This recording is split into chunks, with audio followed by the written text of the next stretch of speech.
दोस्तों, कानून कहता है कि हर वो व्यक्ति, हर वो इंसान निर्दोष है जिसको सजा नहीं हो जाती, जिसका दोष साबित नहीं हो जाता।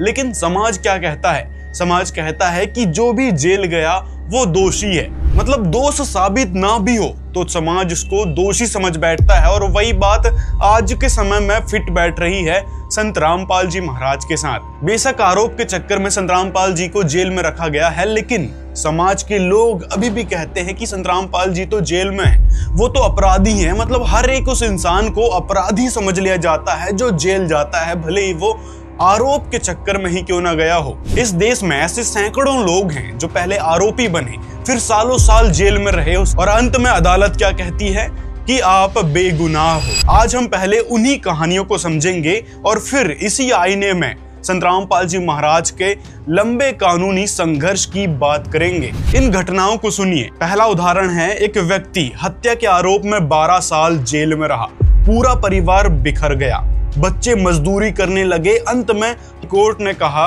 गवाह भरोसे के लायक नहीं थे, सबूतों में गंभीर कमी थी और फिर उस आदमी को बाइज्जत बरी कर दिया गया। दूसरा उदाहरण देखिए, पोस्को के केस में एक युवक 6 साल बंद रहा।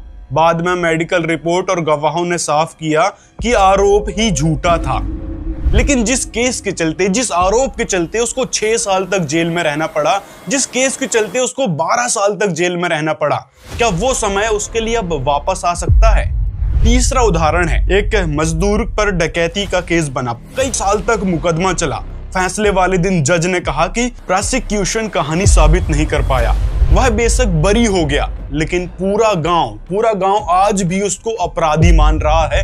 और उस समय जब तक वो जेल में रहा, बेशक दोष साबित ना हुआ, केवल आरोप के बलबूते उसको जेल में रखा गया, लेकिन आज भी समाज उसको अपराधी मानकर चलता है, भले ही वो बाइज्जत बरी हो गया है, कोर्ट के इस चंगुल से निकल चुका है, लेकिन आज भी समाज इन लोगों को अपनाने में हिचकिचाता है। चौथा उदाहरण है, आतंकवाद जैसे गंभीर आरोप इस पर लगाए गए थे, जिसके कारण इनको कई साल तक जेल में रहना पड़ा। अंत में अदालत ने क्या कहा कि जांच कमजोर थी, कबूलनामे संदिग्ध थे, सभी को छोड़ दिया गया। मतलब सोचो जरा, कई साल तक उसको जेल में रहना पड़ा सिर्फ आरोप के बलबूते। लेकिन इतने दिन जो जेल में रहे, उन दिनों का क्या? इन लोगों के बच्चे स्कूल में ताने सुनते रहे, पत्नी घर किराए से बदलती फिरती रही, माँ हर तारीख पर रोती रही, रिश्तेदार साथ छोड़ देते हैं, गिरफ्तारी खबर बनती है, रिहाई सिर्फ एक लाइन बनती है। मतलब गिरफ्तारी और आरोप के दिन लंबे चौड़े खबर दिखाई जाती है, कई सारी डिबेट्स की जाती है, लेकिन जब उसको बाइज्जत बरी कर दिया जाता है कोर्ट के द्वारा, तो सिर्फ एक हेडलाइन के जरिए उसको छोड़ दिया जाता है कि उसको बाइज्जत बरी कर दिया गया। मतलब यहाँ पर गोदी मीडिया, उस भ्रष्ट मीडिया पर भी सवाल खड़ा होता है और उसकी हकीकत आप इन बातों को सुनकर, इन बातों से समझ सकते हैं। और कानून व्यवस्था की किस प्रकार से धज्जियां उड़ चुकी है कुछ भ्रष्ट अधिकारियों के चलते, आप इन उदाहरणों से समझ सकते हैं। अदालत भले ही बाइज्जत बरी कर दे, बासम्मान बरी कर दे, लेकिन जिंदगी वापस नहीं कर सकता। जो जिंदगी उस 4 दीवारी में बीत चुकी है, जो परिवार के साथ उसको घुल मिलकर रहना था, खुशियों से जीना था, वो समय कहाँ गया? और वो भी किस कारण? इस कानून व्यवस्था के कारण और कुछ भ्रष्ट अधिकारियों के कारण। मैं अदालत पर आरोप नहीं लगा रहा, मैं उस प्रक्रिया पर आरोप लगा रहा हूं जिसके कारण ऐसे निर्दोष लोगों को कई साल तक जेल में रहना पड़ जाता है केवल आरोपों के चक्कर में।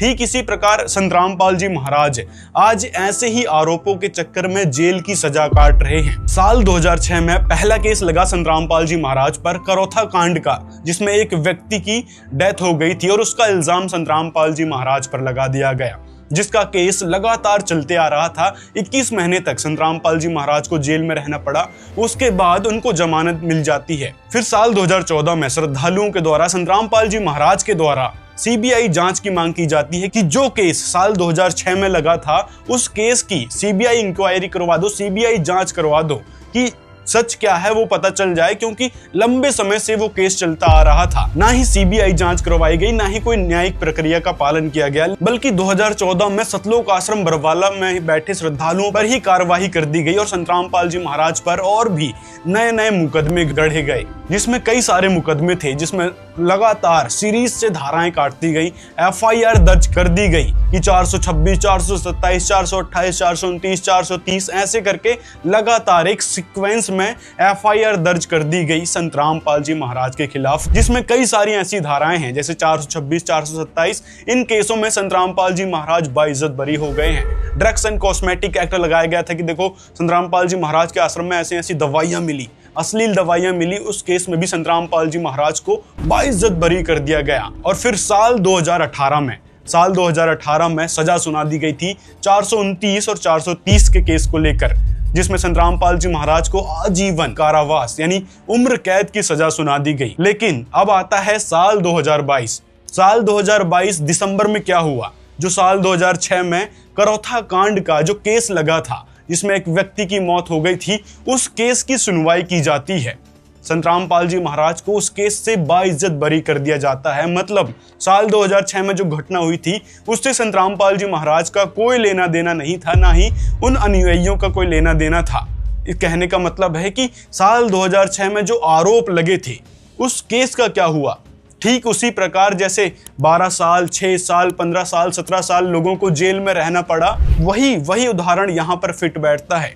संत रामपाल जी महाराज पर झूठे केस लगाए गए थे, लेकिन जो झूठे केस लगाने वाले थे उनके साथ क्या हुआ? उनको तो कोई सजा नहीं मिली। मतलब उस व्यक्ति की जो डेथ हुई थी उसका भी तो किसी को सजा मिलनी चाहिए, उसको किसने मारा उसका भी पता नहीं। लेकिन संत रामपाल जी महाराज पर केस बनाया गया साल 2022 में। संत रामपाल जी महाराज उस केस से बाइज्जत बरी हो गए हैं। एफआईआर नंबर 132/2006 छुड़ानी के कुछ महंतों ने संत रामपाल जी महाराज और उनके अनुयायियों के खिलाफ लड़ाई झगड़े का झूठा मुकदमा दर्ज करवाया। 16 साल बाद संत रामपाल जी महाराज और उनके अनुयायी माननीय न्यायालय द्वारा बाइज्जत बरी कर दिए गए। एफआईआर नंबर 446/2006 जमीन की धोखाधड़ी का झूठा आरोप संत रामपाल जी महाराज पर लगाया गया। 12 साल बाद 1 मई 2018 को चीफ जुडिशियल मजिस्ट्रेट ने संत रामपाल जी महाराज और उनके सभी अनुयायियों को बाइज्जत बरी कर दिया।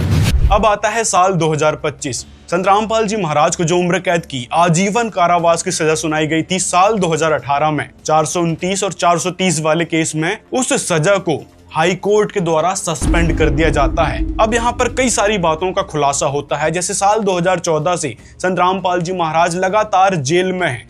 और किस कारण? आरोपों के कारण कि संत रामपाल जी महाराज पर ये आरोप हैं, वो आरोप हैं, देशद्रोही हैं, उन्होंने हत्या कर रखी है, हत्या वाले मामले में संत रामपाल जी को जेल में बंद कर रखा है। लेकिन वो सभी आरोप अभी तक सिद्ध नहीं हो पाए हैं। जिस केस में साल 2018 वाले केस में संत रामपाल जी महाराज को सजा सुना दी गई थी और साल 2025 में उस सजा को सस्पेंड कर दिया गया, साथ में 429 और 430 में हाई कोर्ट के द्वारा जमानत भी दे दी गई, लेकिन फिर भी संत रामपाल जी महाराज को जेल में रखा गया है। तो यहाँ पर कानून व्यवस्था पर सवाल खड़ा होता है और उन भ्रष्ट अधिकारियों पर भी सवाल खड़ा होता है जिन्होंने ऐसे झूठे आरोप संत रामपाल जी महाराज पर लगाए। वो इन आरोपों के दूर दूर भी नहीं है। मतलब इन केसों से उनको बाइज्जत बरी कर दिया जाता है, लेकिन अभी भी 428 वाला केस है, उस केस में क्या है? सुनवाई जारी है। मतलब कोई फैसला नहीं आ रहा है, कोई तथ्य मौजूद या प्रस्तुत नहीं हो पा रहे हैं, लेकिन अभी भी उनको जेल में रखा गया है। साल 2014 से साल 2026 तक आज तक संत रामपाल जी महाराज जेल में हैं, जबकि एक भी आरोप सिद्ध नहीं हो पाए हैं। ये बहुत ही सोचने की बात है और इसमें बदलाव क्या होना चाहिए कि जैसे झूठे केस जिसने भी लगाया उसको सख्त से सख्त सजा होनी चाहिए, क्योंकि उसके कारण इनका जीवन बर्बाद हुआ। कई साल उन चार दीवारियों के बीच रहना पड़ा। गलत जांच की भी जवाबदेही होनी चाहिए। जिन अधिकारियों ने जांच की और जांच के चक्कर में कई दिन लगा दिए, उनकी भी जवाबदेही तय होनी चाहिए। बरी हुए व्यक्ति को मुआवजा भी मिलना चाहिए और ये बहुत कम केस में देखने को मिलता है। जो आरोप लगे हैं उसकी जल्दी से जल्दी सुनवाई होनी चाहिए ताकि बेकसूर जेल में ज्यादा दिन तक ना रहे। मीडिया ट्रायल पर भी नियंत्रण होना चाहिए। मतलब जिस पर भी कोई भी आरोप लगा और डिबेट शुरू कर देते हैं मीडिया वाले, उनकी उसकी इज्जत की धज्जियां उड़ाने लगते हैं लगातार। जैसे संत रामपाल जी महाराज के केसों में आपने देखा कि किस प्रकार से मीडिया वालों ने संत रामपाल जी महाराज को बदनाम करने के लिए कई तरह की अफवाहें फैलाई, कई तरह की झूठी और बेबुनियाद बातें कही, जिसको आज भी लोग सच माने बैठे हैं। और इसी कारण संत रामपाल जी महाराज से लोग जुड़ना पसंद नहीं करते, उनके ज्ञान को, उनकी विचारधाराओं को समझना पसंद नहीं करते। कारण है ये न्यायिक व्यवस्था और ये झूठी मीडिया जो बिल्कुल बेलगाम हो चुकी है, सरकार की चाटुकारिता में इतनी व्यस्त हो चुकी है कि अपने अधिकार को तक भूल गई है। संत रामपाल जी महाराज पर जब केस लगाया गया, जब आरोप मंडे गए, कई सारी FIR दर्ज की गई, तब मीडिया वालों ने ढेरों अफवाहें फैलाई। लेकिन जब संत रामपाल जी महाराज को उन केसों से बाइज्जत बरी कर दिया गया, उन अफवाहों को झूठा करार दिया गया, तब यह मीडिया खामोश बैठी थी।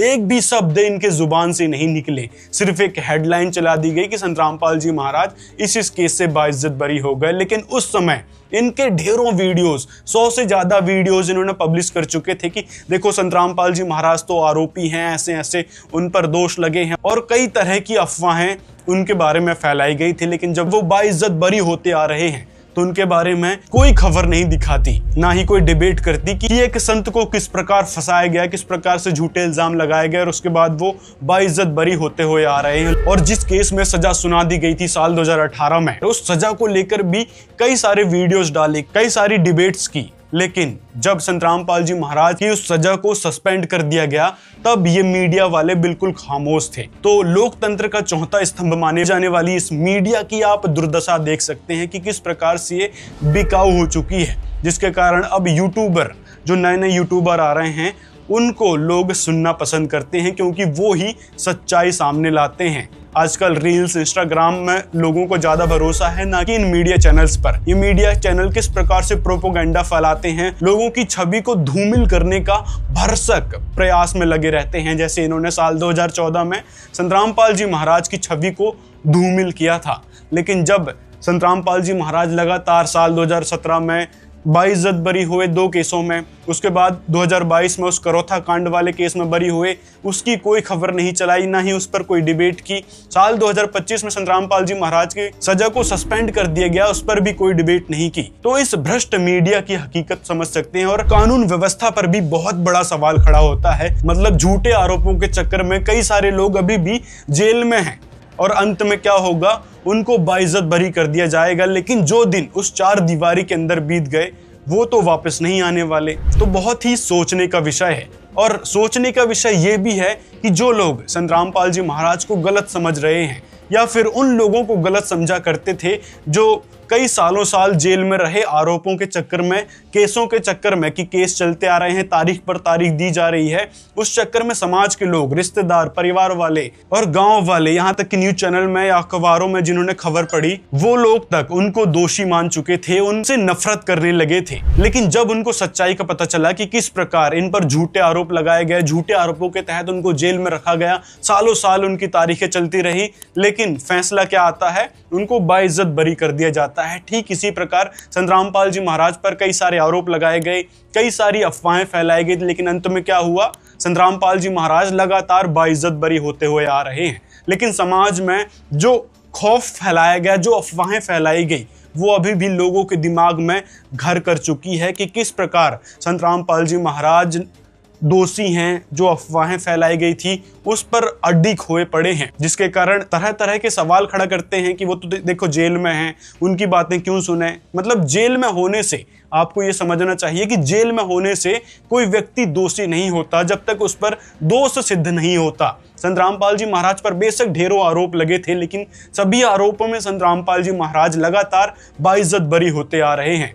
ठीक उसी प्रकार जिस प्रकार वो लोग बाइज्जत बरी हुए हैं, इसी प्रकार संत रामपाल जी महाराज भी आगे बाइज्जत बरी होकर आएंगे, क्योंकि उन्होंने कोई ऐसा काम ही नहीं किया जिससे उनको सजा हो। और सजा हुई थी तो आपने देख लिया कि संत रामपाल जी महाराज की उस सजा को सस्पेंड करना पड़ा और साथ में जमानत भी देनी पड़ी। और गलत नहीं हुआ तो कुछ नहीं बिगड़ना। सन 2006 से 2014 के बीच संत रामपाल जी महाराज और उनके अनुयायियों पर झूठ, षड्यंत्र और दुर्भावना से एक के बाद एक 15 मुकदमे लाद दिए गए। उद्देश्य एक ही था, तत्व ज्ञान को दबाना। दुनिया ने सोचा कि दर्जनों मुकदमों का पहाड़ उस परम शक्ति को दबा देगा, लेकिन देखिए समय का पहिया ऐसा घूमा कि वो झूठ के पहाड़ सत्य की एक फूंक से ध्वस्त हो गए। आइए आज आपको न्याय की वो तस्वीर दिखाते हैं जो सिद्ध करती है कि कानून भी अंततः सत्य के आगे नतमस्तक होता है। तो मिलते हैं अगले वीडियो में। आपकी कोई राय हो तो कमेंट में हमें जरूर बताएं। और जो लोग संत रामपाल जी महाराज से नफरत करते हैं, उनके जेल में होने को गलत बताते हैं कि वो तो जेल में है और इस कारण हम उनके सत्संग नहीं सुनेंगे, वो तो अपराधी हैं, वो समाज में रहने के लायक नहीं, इस प्रकार की जो बातें करते हैं, जो उन अफवाहों को सुनकर अब भी संत रामपाल जी महाराज से घृणा करते हैं, उनको ये वीडियो शेयर कर देना है ताकि उनको समझ में आए कि आरोप लगने से वो आरोपी सिद्ध नहीं होता, ना ही दोषी सिद्ध होता है। आरोप जब तक सिद्ध नहीं होता तब तक उसको गलत नहीं समझना चाहिए। और इस वीडियो को उन लोगों तक शेयर भी कर देना ताकि उनको सच पता चल सके कि संत रामपाल जी महाराज जेल में क्यों हैं और क्या प्रक्रिया हुई है अभी तक न्यायालय की। साल 2014, चारों तरफ सिर्फ शोर था, साजिशों का शोर, आरोपों का शोर। एक तरफ पूरा सिस्टम था, पूरी सत्ता थी, और दूसरी तरफ काल कोठरी के घोर अंधेरे में हवालात की सख्त जमीन पर बैठा एक शांत महापुरुष। दुनिया को लगा अध्याय खत्म हो गया। सबने सोचा अब कौन बचाएगा, अब क्या बचेगा। अंधेरा अपनी जीत का जश्न मना रहा था, लेकिन उसी सन्नाटे को चीरते हुए एक आवाज गूंजी, एक ऐसी दहाड़ जिसने समय के सीने पर अपनी मुहर लगा दी। उन्होंने उस वक्त एक पत्रकार की आंखों में आंखें डालकर कहा था, देख लेना फिर आएंगे अच्छे दिन। संत जी, क्या आपको लगता है कि आप कभी बाहर आएंगे? अगर मैं सही हुआ तो बाहर जरूर आऊंगा। जेल और आश्रम में मुझे कोई फर्क नहीं लगता, पहले भी जेल में रहा हूँ। दाग तो बड़े बड़ों की जिंदगी पर लगे हैं, वे सच्चे थे इसलिए धुल गए। अगर मैंने कुछ गलत किया है तो मुझे जरूर सजा मिले। संत जी, अब बाहर भी आ गए तो अब लोग तो फिर से जुड़ने से रहें। मेरे अनुयायी मुझसे दिल से जुड़े हैं, थाम इसकी चिंता ना करो। जो गलत है वो तो पास आएगा नहीं, ठीक किते जावे नहीं। थोड़ा बहुत तो पछतावा तो होगा आपको। किस बात का? मेरे पर ये दाग हैं, ये जरूर धुलेंगे। और देख लेना, आप भी यही हो और मैं भी, मेरे भी अच्छे दिन आएंगे। अगर गलत किया हो तो मेरा सत्यानाश हो जाएगा, और गलत नहीं हुआ तो कुछ नहीं बिगड़ना।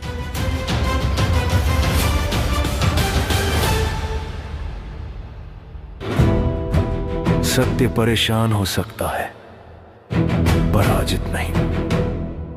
ये किसी कैदी का बयान नहीं था, ये काल के मुंह पर महाकाल का तमाचा था। ये एक भविष्यवाणी थी। लोगों ने इसे उनका भ्रम समझा था। उन्हें लगा था कि ये दीवारें इस आवाज को कैद कर लेंगी, लेकिन आज 11 साल बाद ये ब्रह्म वाक्य बनकर दुनिया के सामने खड़ा है।